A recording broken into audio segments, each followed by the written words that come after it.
Alright, so in this video, I'd like to talk to you about differential equations, or really just an introduction to differential equations. So an equation, I will often sort of glibly say, is an equation which involves derivatives. Alright, there's two general kinds that people like to look at. Ordinary differential equations, they involve just one independent variable, and partial differential equations, which involve two or more independent variables. And technically speaking, we kind of need calculus 3 to understand those properly, because that's where we learn how to differentiate with respect to several variables at once. Anyway, just want to introduce you some basic terminology here. A solution, or solution, is a function or equation whose differential consequence includes the differential equation, or in simple terms, a solution is something that works when we plug it into the differential equation. You've already had some homework that are based on this idea, of course, even in Calculus 1 most likely. A linear differential equation is characterized by having dependent variable and its derivatives appear linearly in the differential equation. Now here's some examples. Nabla squared u, or in other words uxx plus uyy equals to 0. This is known as Laplace's equation. And this is in fact a linear partial differential equation of second order because its highest order derivative is appearing as second order. And this notation uxx means the second partial derivative of u with respect to x squared. In this problem, x and y are the independent variables and u is the dependent variable. Again, calculus 3 is where you discuss the partial x notation. That's a partial derivative with respect to x. Here's another differential equation. The divergence of b being 0. This notation means that the partial derivatives of b1, b2, and b3 with respect to x, y, and z respectively sum to 0. The meaning of this partial differential equations is to say that there's no magnetic charge. It's the so-called no magnetic monopole equation. That was one of the basic basic equations of electromagnetism, known as there's 4 of those equations. They're called Maxwell's equations. This is one of them. Here we have y prime prime plus y equals to 0. This is a differential equation you might find with, for example, of a spring with a mass attached to it with very little friction would satisfy this differential equation. And you can see that the solution, or at least you can see a solution, is a times the cosine of t plus delta. And that's easy to verify that's a solution, because if we twice differentiate it, we get back to minus what we started with, which means if you plug it into the differential equation, it works. All right. And by the way, in terms of terminology here, this is a linear second order constant coefficient, ODE. I'll probably spend about 2 weeks in your differential equations course learning how to solve those. All right. A little bit more examples here. Dy dx plus y squared equals to e to the x. This is first order because the highest derivative that appears is the first derivative. It's nonlinear because the dependent variable y is squared here. All right. Example 5. Here we've got dy dx plus x squared y equals e to the x. This is actually first order again. This time it's linear though, because dy dx and y both appear linearly. The x squared doesn't matter. In terms of the fact that x squared is nonlinear, doesn't matter, because when we talk about linearity, we're talking about linear with respect to the dependent variable and its derivatives. We'll actually learn how to solve this one by something called the integrating factor method, all right, or technique. 6 here is an example of an initial value problem. We've got dy dx equals to e to the xy squared, and y of 0 is 2. Now this is actually separable, which means we can solve it with separation of variables. It's first order, it's nonlinear because it's got the y squared. Separable because it can be written in the way it is. And it's an initial value problem because I told you what the initial value was. So in this introductory treatment, we learned just a few basic calculations. Here's what we're going to learn. We're going to learn how to solve dy dx equals to f of x times g of y by separation of variables. We're going to learn how to solve dy dx plus py equals to q, where here p and q are functions of x, by what's called the integrating factor technique. We're going to learn how to apply initial conditions to either of the above. And we're also going to talk about how to visualize solutions by direction fields, or perhaps isoclines, and how to approximate solutions by Euler's method. And of course, the more basic thing, we're going to learn how to check if a given function is indeed a solution. In fact, I've already shown you a little bit of that. So Now let me just tell you where we're going from here in terms of resources. I'm going to use my Chapter 16 notes, which are entitled Introduction to Differential Equations. I wrote those for Math 132 a few years ago. I also have solutions homework 11, 12, 13, and 10 to discuss. I'll probably do that at the very end of these. And I also have handwritten 167 to 170 where I'll discuss direction fields and Euler's methods, Euler's method rather. All of these things are posted on the resource page, as I hope you know. So let's go on here. So this is my Chapter 16, which has a lot of what I was just talking about again. You know, what's part of this? There's the no magnetic monopoles equation again, as I was mentioning. Another example of a differential equation, which is interesting, would be given to us by a conservative force field. If a force is conservative, it can be written as minus the gradient of the potential energy function. We learn about this in Calculus 3. Setting the force is equal to minus the gradient of u corresponds to these three differential equations, actually partial differential equations, each one of them first order. And you have to solve all three of these at once in order to find the potential energy for a force. You learn how to do that in Calculus 3. It's not that bad.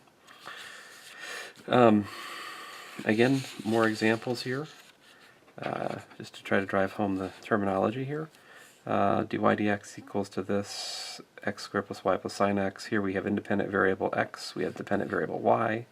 This is first order linear, by the way. This one we have dependent variable x, independent variable t. This is nonlinear because of the x squared dependent variable. And here we have ds d theta equals s e to the theta. This is independent variable theta, dependent variable s. All of these are ODEs, all right, and they're all first order. So again, the highest derivative that appears in the differential equation defines the order. So if like the highest is second derivative, then you'd say it's a second order differential equation. If the highest is an nth derivative, you call it an nth order differential equation. Let's see here. If you can write the differential equation as a sum of the dependent variable and its derivative set to 0 without the independent variable appearing on its own, then this differential equation is said to be homogeneous. Otherwise, it's non-homogeneous. I won't probably test you on this terminology. This is just for your, your information purposes. Here's some examples. You really need to see the examples. So this one's homogeneous because we have the dependent variable and its derivatives set equal to 0. This one is non-homogeneous because you have to have that t on its lonesome. This one is homogeneous but in disguise because you can rewrite this as the nth derivative of y minus y equals to 0. This is nth order, this is third order, that's second order. Okay, the guy said vocabulary lesson over. So here's some more examples. First order, nonlinear. Second order. This is actually this one's an exciting one actually. But this one is second order, and it's a PDE because it's got partial derivatives with respect to time and r. Okay, anyway, enough. So let's get back to the question of what is a solution, all right? So, the question is to what, right? Well, of course, we're talking about a solution to a differential equation. We already know what a solution is to an arithmetic problem or an algebra problem, right? Like an algebra problem might have a couple of numbers as solutions, right? But a differential equation will either have a function or an equation, typically as a solution. Although I think the more abstract question of what a solution to a differential equation is an interesting and probably much deeper question than you realize. But here's just to get us started. An explicit solution means that we can solve for the dependent variable. Essentially, it's when y equals a function of x, that's going to be an explicit solution. So in particular, if we're looking at this differential equation, then it's an explicit solution. Y equals f of x is an explicit solution if we can plug it in and it works. Yeah. Implicit solution is some equation which satisfies the differential equation. And unless I say otherwise, when I say solution, I actually mean implicit solution. All right. And the reason for that is there are lots of differential equations which we can solve, and yet we can't solve them for y. The general solution allows for all possible initial conditions. Technically speaking, it's not a function, rather a whole family of functions. You've already been doing this with integration, right? Like, for example, integral of x dx is what? is equal to 1/2 x squared plus a constant, right? The reason we have to have that constant is this indefinite integral is actually the set of all functions, which when differentiated give you back that, right? Oh, wait a minute, so you mean this integral is y such that, if we calculate dy dx, we get x, right? So that implies what? That implies that y is equal to 1/2 x squared plus a constant, right? Wait a minute, you mean, what I'm telling you is that integration, whenever you solve an integral, right?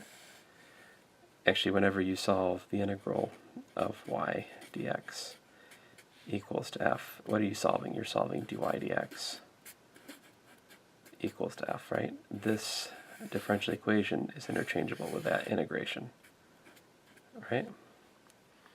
And the general solution, or the indefinite integral, is not one function. Technically, it's a family of functions. In the same way, the general solution to a differential equation allows for all possible initial conditions. Okay, enough about that. Here's an example. So, oh, that's funny. F of x equals to x squared, then f is a solution to dy dx equals to 2x, since df dx is 2x. All right, great. If we put g equals to x, then g is not a solution to dy dx equal to 2x, since dy dx, since dg dx is equal to 1, which is not equal to 2x, right? Here f is an explicit solution, and its graph y equals x squared. You can see that y is an explicit function of x, right? They're not mixed together. Right? Well, that sentence didn't seem entirely necessary, but whatever. All right, so let x squared plus y squared equal to 4. I say this implicitly defines the solution of dy dx equals minus x over y. If we do implicit differentiation of the equation, we get 2x plus 2y times dy dx equal to 0, right? So solving that gives me dy dx equals to minus x over y. This is called an implicit solution because we can't just solve for y as a single function of x. It's only possible to find the solution locally. This is a circle. The upper and lower pieces are separately solutions, with the plus or the minus square root like that. And the implicit solution that was given contains both of these explicit solutions at once. So, all right. Implicit solutions are not limited by the vertical line test, right? That's the nice thing. Oh, and then here I'm getting back to my larger point, which I already made, which is that anytime we integrate f of x, oh, wait a minute, how did I? Did I state that wrong on the last page? Oh yeah, I stated that wrong, goodness gracious. All right, well, let me just scratch that out. Oopsie, correction, I'm so sorry. Well, it's been fixed now. I'm too far into this video to call it quits on it. I'm sorry, guys. So, you can laugh at me if you want. My students usually do. All right, anyway, so here we go. This integral, solving that integral is the same as solving this differential equation, right? Yeah, because we want to differentiate the antiderivative to get back the integrand, right? Okay. So this strikes at a larger point, which is that when we're solving differential equations, in some sense, it's really a process of just integration. But integration is very straightforward in some sense, whereas differential equations tend to involve various forms of chicanery. So here's some more examples. The general solution to this is x squared plus c. Geometrically, we have a family of parabolas which open upward by a vertical shift. We just saw that x squared plus y squared equals to 1 gives dy dx equals to minus x over y. You could replace the 1 with an r squared, and the same calculation goes through, so it's easy to see that x squared plus y squared's differential consequence is that, which means that this is a solution to that differential equation, and geometrically the different solutions are not related by a vertical shift, are they? They're concentric circles. So the relation between different solutions to a differential equation, it's not so geometrically simple as the relation between antiderivatives. I mean, antiderivatives, if you take two different antiderivatives for a given integrand, right, you're going to have just difference by a vertical shift. In contrast, the geometric relation between different solutions to differential equations can be much more varied and interesting, as we'll see directly with the direction field discussion coming up soon. So the bad news is that solving differential equations is not just integration in general. The differential equation in that we can just solve with integration is very special. And more often than not, a given differential equation will not allow us to find, we'll not be able to just write it as dy dx equals stuff in x, right? Usually the dependent variable and its various derivatives are all jumbled together at once, and we need various tricks and techniques to solve such things. In fact, we have a whole course on this, Math 334, our differential equations course. And these are the 3 techniques I taught when I wrote these notes.